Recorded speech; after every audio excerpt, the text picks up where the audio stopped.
A paz do Senhor, querido estudante da Palavra de Deus, é sempre um prazer tê-la aqui comigo para juntos estudarmos. Nós estamos agora em um novo módulo e a partir deste momento nós estaremos estudando primeiro sobre a criação.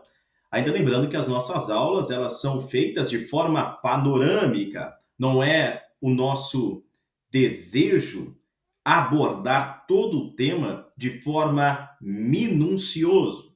Então, nós abordaremos aqui o tema e o aluno tem toda a liberdade para aprofundar no tema de estudo. Nós faremos uso do material didático físico que você tem acesso e também utilizaremos o material didático digital que está disponível já para você também. Então, de posse da sua Bíblia Sagrada e de todo o material, vamos à aula. Nesta aula, aula introdutória, nós estudaremos sobre a criação.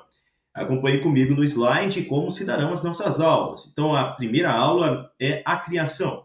A nossa próxima aula, nós estudaremos sobre angelologia. Não é angeologia, mas sim angelologia ou angelologia. Na nossa terceira aula, estudaremos a antropologia, que é a doutrina dos homens.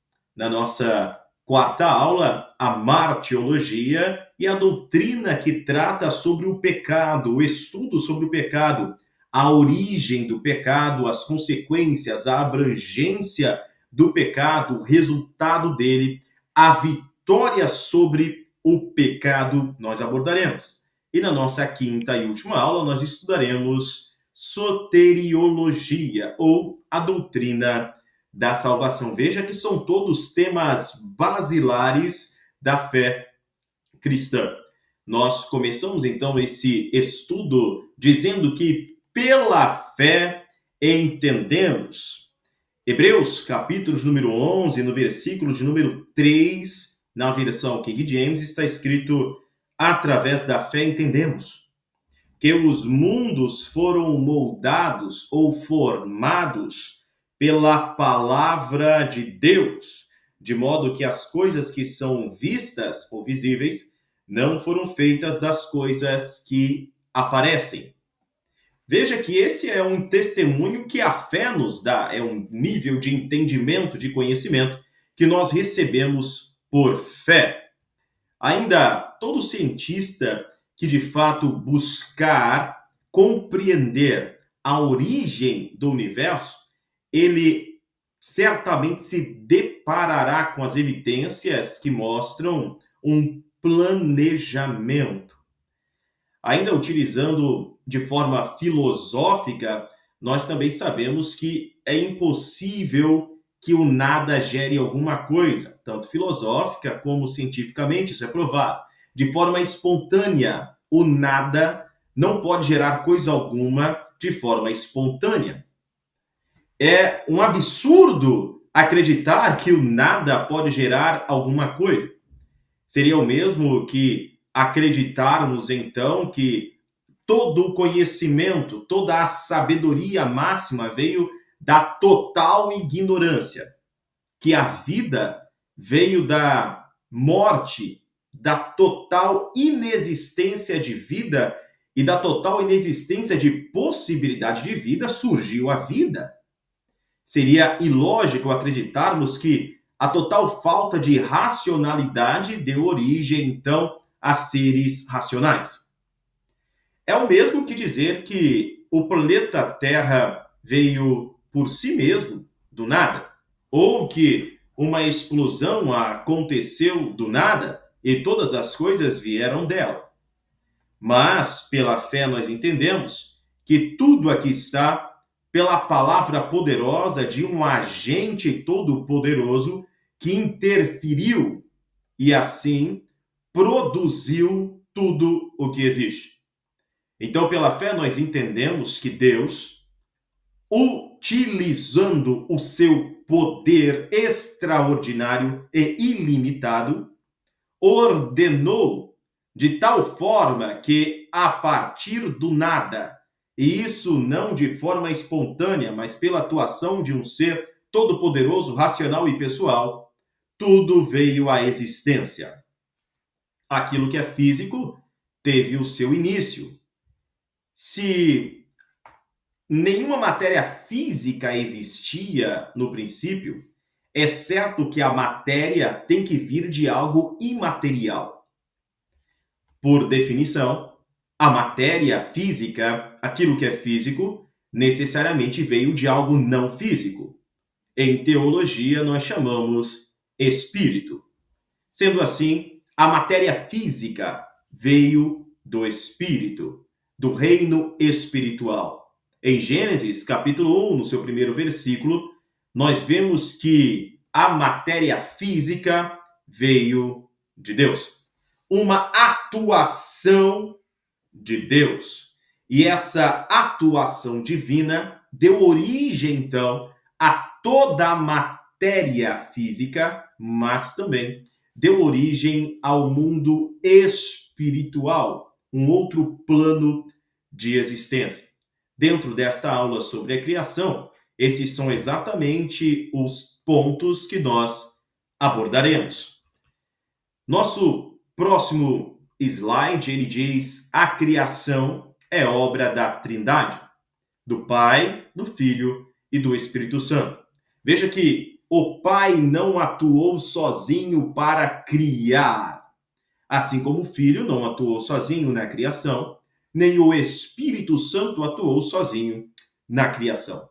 Mas toda a obra da criação é uma obra que vem do Deus triuno.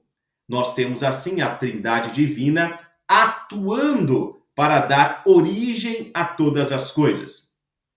Nós conhecemos pelas páginas da Bíblia Sagrada que o Pai agiu na criação, assim como o Filho e o Espírito Santo. Nós entendemos que todas as coisas foram feitas por meio dele, e sem ele nada do que foi feito se fez.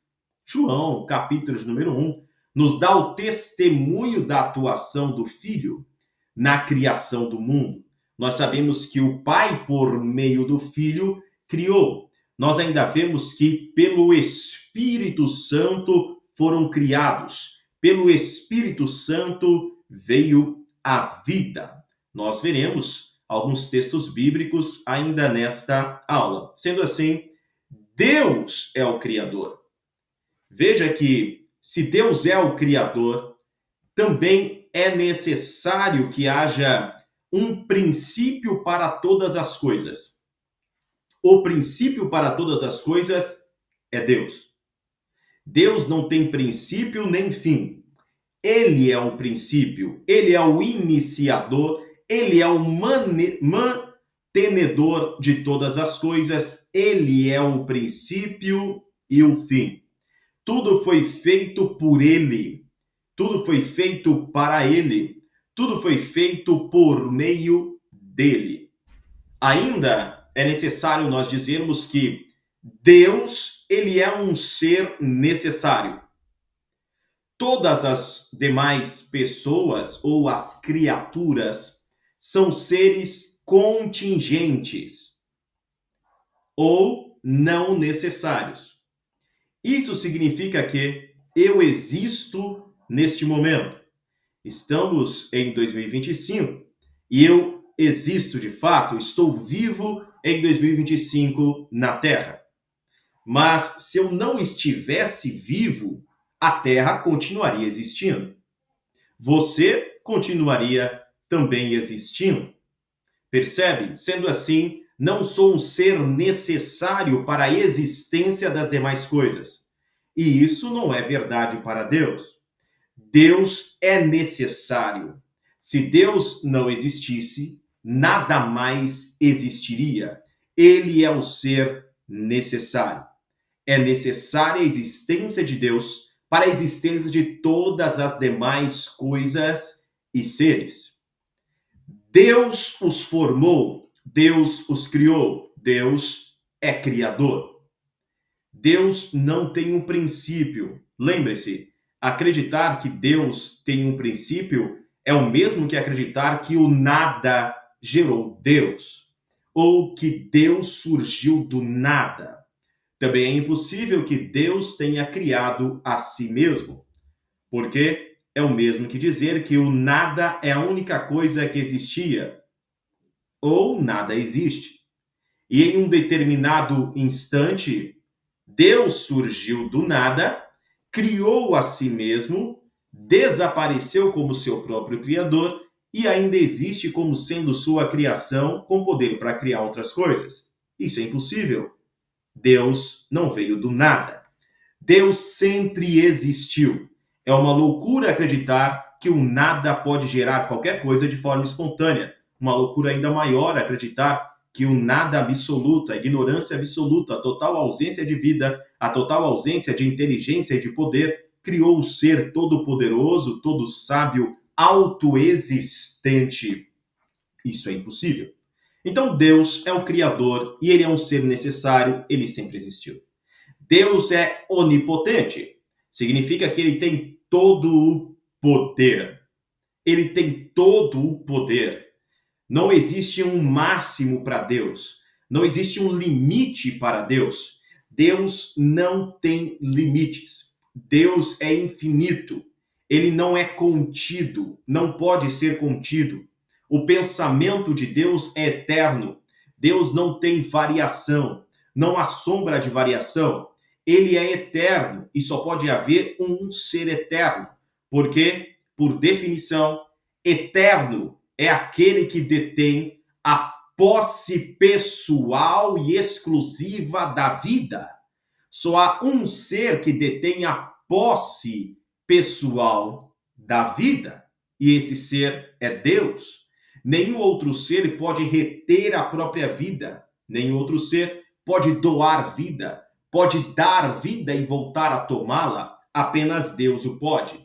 Lembre-se do que Jesus disse, que a vida era dele e ele tinha o poder de dar a sua vida e de voltar a tomá-la. Esse é um atributo exclusivo de Deus.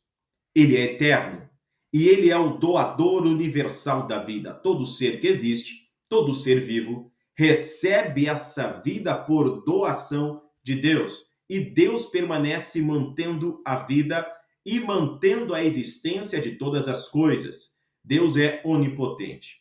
O universo físico, segundo a ciência, caminha para a entropia.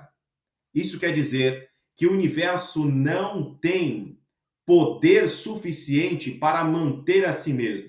Não gera energia suficiente para se manter em funcionamento.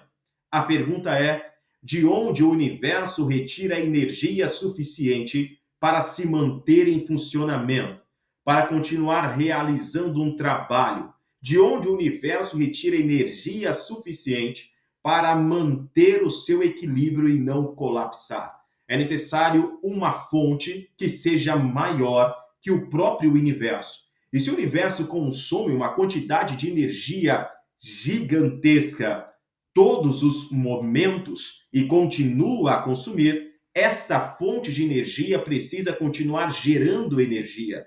Deus, ele é a fonte infinita de todo o poder. Ele é onipotente.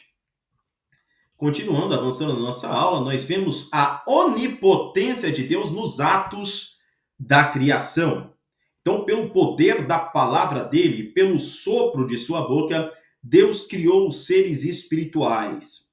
Pelo poder da sua palavra, ele cria também aqui no nosso planeta físico tudo aquilo que nós vemos, o mundo com o qual nós interagimos. E ainda, pelo sopro de sua boca, ele coloca o espírito dentro de um corpo preparado para o ser humano. Sendo assim, a onipotência divina pode ser vista nos atos da criação. Toda a natureza clama, grita, defende em alto e bom som, projeto. Toda a natureza foi projetada. Uma mente criativa, super inteligente, projetou todas as coisas e colocou aqui. Veja que o designer de tudo no universo tem um propósito. Tudo que existe tem um propósito de ser.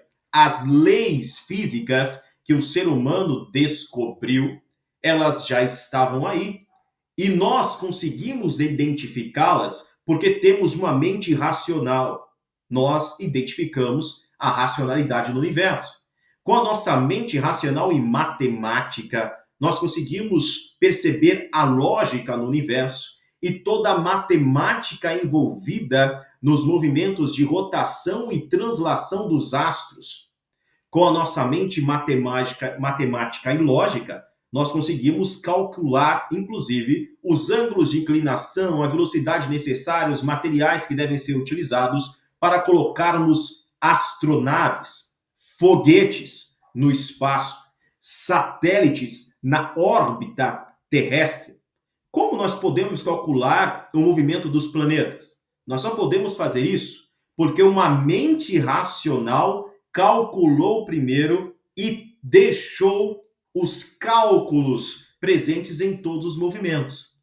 Então, há uma mente racional, lógica, matemática que projetou os movimentos dos astros. E nós podemos identificar os quocientes utilizados. Nós identificamos as leis físicas que ali estão, porque um ser que tem capacidade de calcular as leis físicas, as colocou ali, criou as leis. Há um legislador matemático, um legislador físico para o universo, mas para além da física, nós somos seres também morais. E nós temos uma percepção de certo e errado, de bem e mal, e ainda que não haja ninguém para nos dizer o que é certo ou errado, interiormente nós percebemos o certo e o errado. Isso também manifesta que há um legislador moral que criou tais leis. O legislador ao qual me refiro, tanto para as leis físicas como para as leis morais, ou seja, para as leis da criação, como para as leis internas ao homem, é o mesmo Criador. É o Deus todo sábio e onipotente. Continuando ainda, nós veremos sobre a preservação e a providência divina. E esse é um tema já para o nosso próximo vídeo.